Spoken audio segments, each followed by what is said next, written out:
इतिहास का हम रिवीजन कर रहे थे, जहाँ पे आज हमारा टॉपिक है पढ़ना संगम के बारे में। आज हम संगम के बारे में जानेंगे और समझेंगे इसे क्या प्रश्न आपको आता है।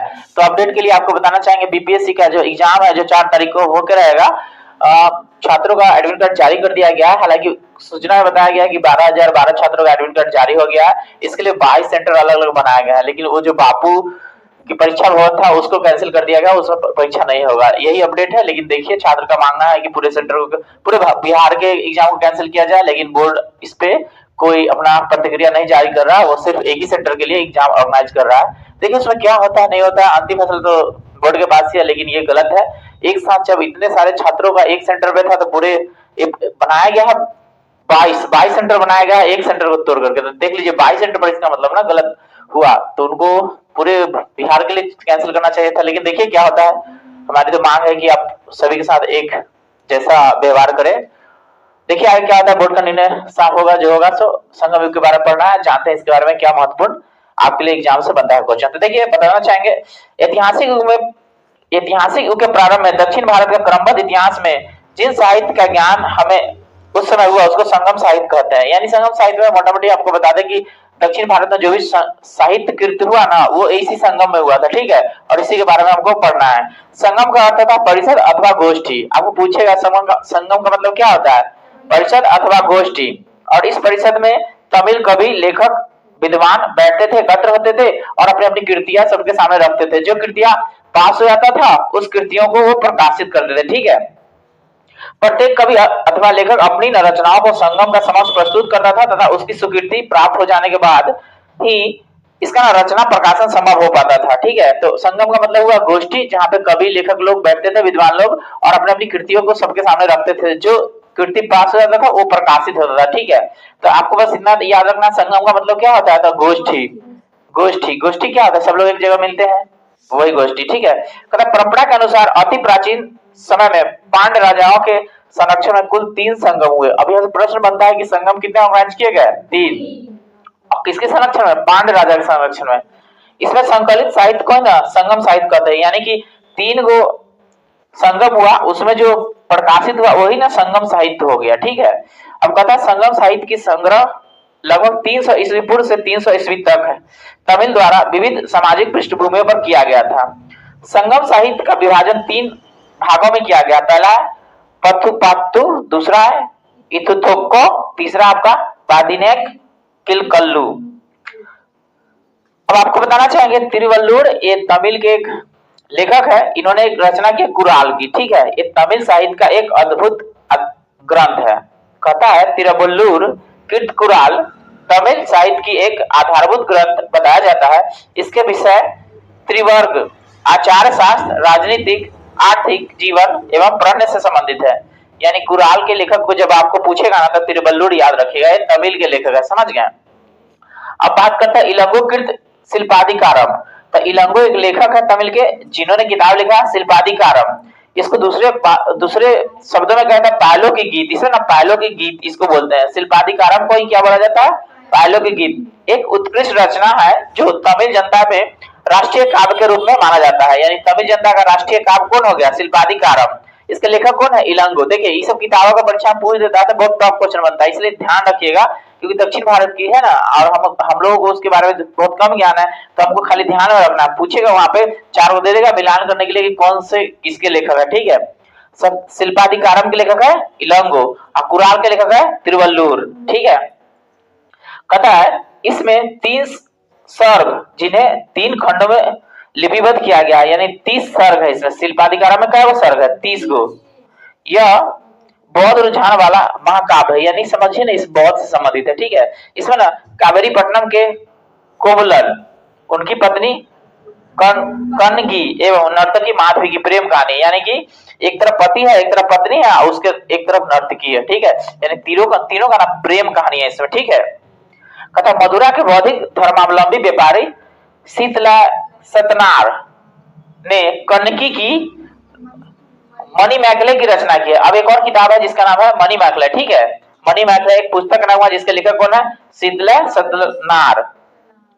इसमें भी 30 सर्ग है, इसमें भी 30 सर्ग के अतिरिक्त एक प्रस्तावना भी है। इसमें ना जैन प्रभाव है, मतलब इसमें जो है इसमें जैन प्रभाव है, मतलब ये जो किताब है इसमें जैन धर्म से संबंधित बातें लिखी गई है। इसमें राजकुमार उदय कुमारम एवं मणिमेखलम यानी कोवलन एवं नर्तकी माधवी की पुत्री, वो जो नर्तकी थी ना माधवी, उसकी पुत्री, उसका इसमें प्रेम कहानी है, ठीक है। यानी राजा का नाम है उदय कुमार और मणिमेखला यानी कोवलन कोवलन एवं नर्तकी की पुत्री की ना प्रेम कहानी है, ठीक है। इस ग्रंथ की कहानी दार्शनिक एवं शास्त्रार्थ संबंध बातों के लिए बनाई गई है। इसका ना महत्वपूर्ण मुख्यतः धार्मिक है, इसमें धार्मिक के बारे में वर्णन किया गया। नीलकंठ शास्त्री के अनुसार यह बौद्ध लेखक दीनानाथ 5वीं सदी की कृत न्याय प्रवेश, किताब का नाम है न्याय प्रवेश, इसके लेखक है दीनानाथ, पर आधारित है, ठीक है। कथा जीवक चिंतामणि संगम काल के बहुत ही बाद की रचना है, यानी जब संगम काल हो गया था ना उसके बहुत बाद की रचना है जीवन चिंतामणि, ठीक है। इसकी ना रचना का श्रेय जैन भिक्षुनी तिरुक्कुलूर देवर को जाता है, यानी इसके लेखक है तिरुक्कुलूर देवर। किताब का नाम जीवन चिंतामणि। कहा जाता है कि तिरुक्कुलूर देवर पहले चोल राजकुमार था जो बाद में जैन भिक्षु बन गया, यानी तिरुक्कुलूर पहले चोल का राजकुमार था जो बाद में जैन भिक्षु बन गया, ठीक है। तोल्कापियम तमिल व्याकरण है, आपको पूछेगा तमिल का व्याकरण किसको कहा जाता है, तोल्कापियम का, तो इसका नाम याद रखिए, पूछता है परीक्षा में, ठीक है, कि पूछेगा तमिल का व्याकरण कौन सा है, तोल्कापियम, ठीक है। 5वीं सदी के बाद बहुत ही प्रसिद्ध तमिल रचनाएं नैतिक एवं दार्शनिक उद्देश्यों से लिखी गई है। इसे ना तिरुक्कुलूर से संबंधित है, यानी तिरुवल्लुर की तिरुकुरुल है ये किताब जो बहुत प्रसिद्ध है, ठीक है, तो इसी से संबंधित है तोल्कापियम, ठीक है।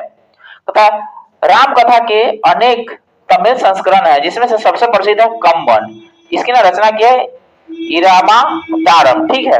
तो कहता है राम कथा, राम जी के बारे में जानते हैं ना, राम कथा के अनेक तमिल संस्करण है जिसमें सबसे प्रसिद्ध है कम्बन, क्या है, कम्बन की इरामावतारम, यानी कम्बन व्यक्ति का नाम है, किताब का नाम है इरामावतारम, ठीक है। संगम साहित्य के काव्य 2 श्रेणियों में बांटे गए हैं, एक है अकम और दूसरा पूरब, ठीक है। अकम काव्यों का मूल विषय प्रेम प्रसंग है, क्या है, प्रेम प्रसंग, तो परीक्षा में आ सकता है अकम में किस विषय पे चर्चा की जा रही थी, प्रेम प्रसंग पर, जबकि पूरल काव्य विषय है युद्ध पर, पूरल किस पर है, युद्ध पर, यानी ये सब ना विषय हुआ, ये सब क्या हुआ, विषय हुआ, इसका ना वर्णन किया गया है इस सारे पुस्तक में, ठीक है। एगो में युद्ध था, एगो में प्रेम प्रसंग, ठीक है। जैसे कि आपका महाभारत क्या जी का है, युद्ध का पुस्तक है ना, उसमें युद्ध चला था 18 दिन, उसके बारे में वर्णन किया गया है, ठीक है। कहता है संगम साहित्य में हमें तमिल प्रदेश के 3 राजाओं चोल, चेर तथा पांड्य का विवरण प्राप्त होता है। उत्तर पूर्व में चोल, दक्षिण पश्चिम में चेर और दक्षिण पूर्व में पांड्य राज स्थित था। कहता संगम युगीन राजाओं में सर्वाधिक शक्तिशाली चोल था, सबसे शक्तिशाली चोल था। आपको पता है ना श्रीलंका को जीत लिया था, आगे चल के आपको मिलेगा, चोल के बारे में स्पेशल पढ़ाएंगे तब, ठीक है। तथा यह पेन्नार तथा दक्षिणी बेल्लारू नदी के बीच स्थित था। इसका ना सबसे प्रतापी राजा करिकल था। तो आपको पूछेगा कि करिकल किससे संबंधित है, चोल वंश से। करिकल किससे संबंधित है, चोल वंश से।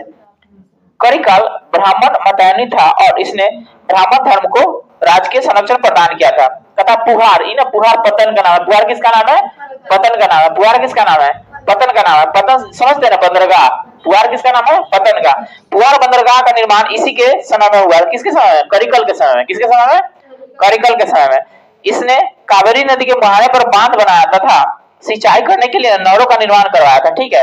करुणापादेन एक करिकल के संगीत के शब्द स्वरों का विशेषज्ञ बताया था, यानी एक व्यक्ति का नाम है, ये बोलते हैं कि करिकल है ना, संगीत के शब्द स्वरों का विशेषज्ञता उसमें है, ठीक है, ये बात कहते हैं।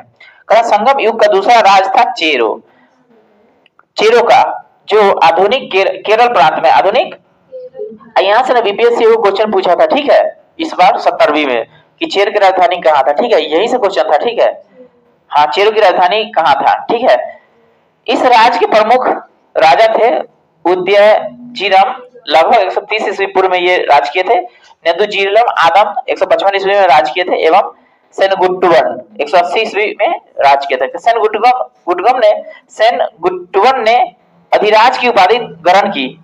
इसने पत्नी नामक धार्मिक संप्रदाय को समाज में प्रतिष्ठान किया। तो आपको पूछेगा नहीं पत्नी क्या है, तो एक धार्मिक संप्रदाय है। क्या है? धार्मिक संप्रदाय। चालू कौन कह रहा है? सेन गुट्टवन। ये परीक्षा पूछता था, इसको ध्यान रखिएगा, ठीक है। आगे आपका संगम युग का तीसरा राज्य पांड्य था। संगम युग का तीसरा राज्य पांड्य था, जो कावेरी नदी के दक्षिण में स्थित है। इसकी राजधानी मदुरा थी। इसकी राजधानी मदुरा थी। कहता पांड्य राजाओं में नेटुजेलियम लगभग 210 ईस्वी में सबसे शक्तिशाली था। यानी पांड्य के सबसे शक्तिशाली कौन है? नेटुजेलियम। उधर करिकल कथी के था? चोल के था। करिकल चोल के था। कहता संगम युग में मंत्रियों को ना इमानाचान या उसी को अमाइचार कहा जाता था, ठीक है। राजधानी में एक राजसभा होती थी जिसे ना नालवे कहा जाता था। नालवे कहा जाता। राजधानी में एक सभा होता था जिसको नालवे कहते थे, ठीक है। यह राजा के साथ न्याय का कार्य करता था। राजा देश का प्रधान न्यायाधीश तथा सभी प्रकार के मामलों की सुनवाई की अंतिम अदालत होती थी। राजा के न्यायालय को मंडरम, ये पूछता परीक्षा में, इसको चिन्ह लगाइए। राजा के न्यायालय को मंडरम, यानी जब राजा न्याय करने के लिए बैठेगा ना, उस जो सभा रहेगा वहां पे बना हुआ सब लोगों का, उसको कहेंगे मंडरम। क्या कहेंगे? चोरी तथा अभिचार के अपराध के लिए ना मृत्यु दंड दिया जाता था। अगर चोरी कर रहा है, अभिचार है, तो उसके लिए मृत्यु दंड की वहां सजा था। झूठी गवाही देने पर ना जीव काट लेते थे। क्या करते थे? भूमि कर नगद या अनाज दोनों के रूप में अदा की जाती थी। अगर भूमि का कर लेना है तो आपके पास पैसा नहीं तो अनाज दे दीजिए, या पैसे है तो पैसे दे दीजिए, ठीक है। दोनों तरह की व्यवस्था वहां पे था, ठीक है। समझता यह उपज का छठा भाग होता है। कितना? इसको चिन्ह लगाइए। परीक्षा पूछता है कि संगम युग में कर कितना लिया जाता था? तो छठा भाग उपज का। अब परीक्षा में 1/6 लिखेगा तो वही ना बात होगा। हाँ, तो याद रखिएगा, ठीक है। किंतु कभी कभी इसे ना बढ़ाया जाता था। व्यापारियों से सीमा शुल्क एवं चुंगी वसूला जाता था। कथा सेना चतुरंगिनी थी। चतुरंगिनी कहने का मतलब जिसमें अश्व होगा, गज होगा, रथ होगा और पैदल सिपाही होगा, ठीक है। इसको कहेंगे चतुरंगिनी। क्या कहेंगे? चतुरंगिनी, ठीक है, याद रखना। कहता नगारा एवं शंख बजाकर सैनिकों को बुलाया जाता था, ठीक है। और यही नगारा आपको मिलेगा अकबरवाला में, ठीक है। युद्ध भूमि में वीर गति पाने वाले सैनिकों को ना सम्मान में ना पत्थर की मूर्ति बनाए जाते थे। यानी कि जो युद्ध में वीर गति को प्राप्त कर लिया, उसके ना सम्मान में पत्थर बनाया जाता, पत्थर के मूर्ति बनाए जाएंगे, ठीक है। राजा अपने आवास की रक्षा के लिए ना स्त्रियां महिलाओं को ना तैनाती करता था, यानी अंगरक्षक, बॉडीगार्ड, घर की सुरक्षा के लिए। संगम काल के समय में जानने के लिए, यानी समय जानने के लिए जल घड़ी, इसको चिन्ह लगाया पूछता है। जल घड़ी का प्रयोग कहाँ किया जाता है? संगम में, संगम काल में जल घड़ी। जल घड़ी समझते हैं? जल का वो घड़ी होता है, जल घड़ी, ठीक है, देख लीजिएगा। तमिल प्रदेश में ब्राह्मणों का उदय सर्वप्रथम संगम काल में ही हुआ, जो समय का सबसे प्रतिष्ठित वर्ग था। यानी संगम काल में सबसे ज्यादा प्रतिष्ठित किसका था? ब्राह्मणों का। इसके हत्या को सबसे बड़ा अपराध माना जाता था। संगम कालीन ब्राह्मण मांस भक्षण करते थे और सूरा पीते थे। ब्राह्मण के पश्चात संगम युगीन समाज में बिल्लार वर्ग का स्थान था। बिल्लार था कृषि करने वाला। कौन सा? इसका मुख्य पेशा कृषि था। तो पूछेगा बिल्लार वर्ग का मुख्य पेशा क्या था? संगम साहित्य में व्यापारी वर्ग को ना वेगिनर कहा जाता था। संगम साहित्य में दास प्रथा के अस्तित्व का प्रमाण नहीं मिलता है। तोल्काप्पियम नामक तमिल रचना से ज्ञात होता है कि संगम काल में विवाह को संस्कार के रूप में मान्यता प्रदान की गई थी। इसमें ना हिंदू धर्मशास्त्र में वर्णित विवाह 8 प्रकार के विवाह, क्या प्रकार के? ब्राह्मण, दैव, आर्ष, प्रजापति, असुर, गांधार्व, राक्षस तथा 50। यानी विवाह का जो वर्णन है 8 प्रकार का, ये कहाँ किया गया? संगम साहित्य में। कहाँ किया गया? और वो भी किसमें? तोल्काप्पियम में। किसमें? तोल्काप्पियम में। कहता है पर्ण विवाह की मान्यता दी गई थी, जिसे ना पंचतीर्ण कहा गया है। माने कि सबसे अच्छा था पर्ण विवाह, सबसे अच्छा था पर्ण विवाह। इसको ना पंचतीर्ण कहा जाता था। एक पक्षीय प्रणय को कैकनव और अनुचित प्रणय को पेरुंदिनय कहा गया है।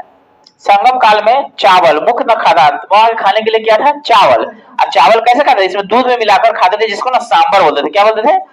तो इसे ना दूध में मिलाकर सांबर नामक खाद्यान्न तैयार किया जाता था। यानी वहां पे सबसे मुख्य खाद्य फसल था चावल, इसको दूध में मिला देते थे, बोलते थे सांबर। नर्तक नर्तियों व गायकों के दल घूम घूम कर लोगों को ना मनोरंजन किया करते थे संगम काल में। संगम साहित्य में इन्हें पानर व बिडेलियर कहा जाता था। माने कि घूम घूम कर नृत्य करते थे, गाते थे उसको, ठीक है। उसको क्या है? पानर और बिडेलिया। तमिल साहित्य में मचेलियर तथा उबैर जैसी कवित्रियों की चर्चा हुई है, जिसमें स्पष्ट है कि यह इस काल की स्त्रियां सुशिक्षित होती थी, यानी ना पढ़े लिखे होते थे, महिला भी पढ़े लिखे होते थे। कहता संगम काल में ना लोग कौवे को शुभ पक्षी मानते थे। इसको भी चेन लगाइए, पूछेगा कि कौवे को शुभ पक्षी कहाँ मानते थे? संगम काल में। अब कौवा का कहाँ उपयोग होता था? देखिए, ये ना अतिथियों को आगमन की सूचना देते थे कि कोई भी व्यक्ति आने वाले है, ठीक है। और कौवे नाव को सही दिशा का भी बोध कराते थे, ठीक है। मतलब उसको ना नाव पे लेके जाते थे, नाव पे जब यात्रा करते थे नाव से, तब कौवे नाविकों को ना सही दिशा का भी बोध कराते थे। इसी कारण सागर के मध्य चलने वाले जहाजों के साथ इन्हें ना ले जाया जाता था, यानी कौवा को ले जाते थे और कौवा ना उड़ करके बताते थे किधर भूमि है, तब उधर लगाकर नया नया कार्य करेगा। नहीं तो पानी में कैसे पता चलेगा कहाँ है नहीं है? तब कौवा को उड़ा देते थे, कौवा उड़ते उड़ते जाकर पहले देख लेता था किधर पानी है किधर क्या है, उसको आगे इशारा कर देता, ठीक है। संगम काल में समाधियों के स्थान पर पत्थर गाड़ने की प्रथा मिली है, यानी कि अगर कोई मर गया तो पत्थर की समाधि बना दिया। इन्हें बीरगल अथवा वीरप्रस्थ कहा जाता था। इनकी पूजा भी होती थी। प्राय युद्ध में वीरगति प्राप्त सैनिकों के सम्मान में खड़े किए जाते थे। संगम काल में किसानों को न बिल्लार तथा उसके प्रमुख को बेल्लीर कहते थे, ठीक है। मतलब किसान को बिल्लार कहते थे वहां पे, ठीक है। संगम साहित्य से पता चलता है कि समाज में निम्न वर्गों की महिलाओं की मुख्यतः खेती का कार्य किया करते थे। इन्हें कैटसीवर कहा जाता है, यानी कि निम्न वर्ग की जो महिला है ना वही खेती करेगी, उसको कहते थे कैटसीवर। कैटसीवर संगम काल में चोलों की समृद्धि का मुख्य कारण उनका ना सुविकसित उद्योग वस्त्र उद्योग था। यानी संगम के जो लोग रहते थे ना वस्त्र बनाना अच्छा से जानते थे, ठीक है। तो इसी से ना वो पैसा कमाते थे, ठीक है। तो आपको पूछेगा, ध्यान में रखिएगा कि संगम काल में समृद्धि के क्या कारण थे? तो वस्त्र उद्योग, यानी उन लोग का जो वस्त्र बनाने की कला था ना बहुत डेवलप था। वो वस्त्र बनाते थे, बेचते थे, उससे बहुत पैसा आता था, ठीक है। तो वस्त्र बनाने का सुविकसित थे वस्त्र उद्योग में। कथा पांड्य राज्यों में कोरकल, सालियूर एवं चेर राजा में बंदर प्रमुख न बंदरगाह थे। एक जगह से दूसरी जगह आने जाने के लिए जो समुद्र के रास्ते इस्तेमाल किए जाते उसको बंदरगाह कहेंगे। जैसे कोड़ैक, उसके बाद सालियूर और चेर में ना बंदर प्रमुख बंदरगाह थे। कोकैल मोती खोजने का प्रमुख पदन था, यानी मोती जब खोजना होता था ना तो यहाँ जाकर मोती भी खोजते थे कोकई में, ठीक है। कोरोमंडल समुद्र तट पर पुदुचेरी से 3 किलोमीटर दक्षिण में स्थित अरिकमेंडू चोल वंश का सबसे प्रमुख बंदरगाह है। इसको चेन लगाइए, पूछता है, इसको पूछता है, चेन लगाइए। अरिकमेंडू कहाँ है? कोरोमंडल पर है। अरिकमेंडू क्या है? एक बंदरगाह है, चोल वंश का ना एक प्रमुख बंदरगाह है। इस बंदरगाह से रोम के साथ व्यापार होता था, इसका प्रमाण मिला है। 1945 में हुई यहाँ की खुदाई एक विशाल रोमन बस्ती का पता चला है। यहाँ मनकों के निर्माण का कारखाना भी मिला है कि यहाँ पे मनके बनते थे, ठीक है। कहां से? अरिकमेंडू से। पेरिप्लस में अरिकमेंडू को ना पेंडोक कहा गया है, यानी पेरिप्लस ऑफ द अर्थियन सी पीछे किताब पर है ना, उसमें अरिकमेंडू को ना पोंडोक कहा गया है। संगम काल में मिस्र के एक नाविक हिप्पोलस ने मानसून हवाओं को के सहारे बड़े जहाजों से सीधे समुद्र पार कर सकने की विधि खोजी थी। हालांकि कहीं कहीं लिख देता है कि मानसून की खोज कौन किया था? हिप्पोलस। ये हिप्पोलस, ठीक है, याद रखिएगा। तमिल देश का प्राचीन देवता मुरुगन था। कालांतर में उनका नाम सुब्रमण्यम हो गया और स्कंद कार्तिक के साथ उसका नाम तथास्थ स्थापित कर लिया गया। हिंदू धर्म में स्कंद कार्तिक को शिव पार्वती का पुत्र माना गया है। स्कंद का एक नाम कुमार भी है और तमिल भाषा में मुरुगन शब्द का यही अर्थ होता है, यानी मुरुगन का अर्थ होता है कुमार, ठीक है। मुरुगन का प्रतीक मुर्गा माना जाता है, मुरुगन का प्रतीक मुर्गा माना जाता है तथा उसके विषय में यह मान्यता थी कि उसे ना पर्वत पर क्रीड़ा करना अत्यधिक प्रिय है। पर्वत पर खेलना, क्रीड़ा करना मतलब खेलना। उसका ना अस्त्र बर्छा था। कुरवस नामक एक पर्वतीय जनजाति की स्त्री को मुरुगन की ना पत्नी का मान्यता दिया गया है, ठीक है। आगे कहता है वर्ण का सामाजिक वर्गीकरण संगम कवियों का ज्ञान था, यानी वर्ग का सामाजिक वर्गीकरण संगम कवियों का ना ज्ञान था, मतलब ये ज्ञान था, ठीक है। संगम साहित्य में पवित्र या जादुई शक्तियों में विश्वास जताया गया था, जिसे ना अनकु कहते थे, ठीक है। यानी कहने का क्या मतलब कि उस समय ना पवित्र ना जादुई शक्ति होते हैं, ठीक है, ऐसा उन लोगों का मानना था और इसी को ना अनकु कहेंगे। क्या कहेंगे? ये संगम साहित्य है जो अभी हम आपके सामने रखे हैं। अब हमारा नेक्स्ट है गुप्त सम्राट जानेंगे, और इसे जो मेन क्वेश्चन एग्जाम में बनने वाला था ना, मैंने आपके सामने रख दिया। ठीक है, इसको एक बार दो बार पढ़िएगा, आपको आ जाएगा। ठीक।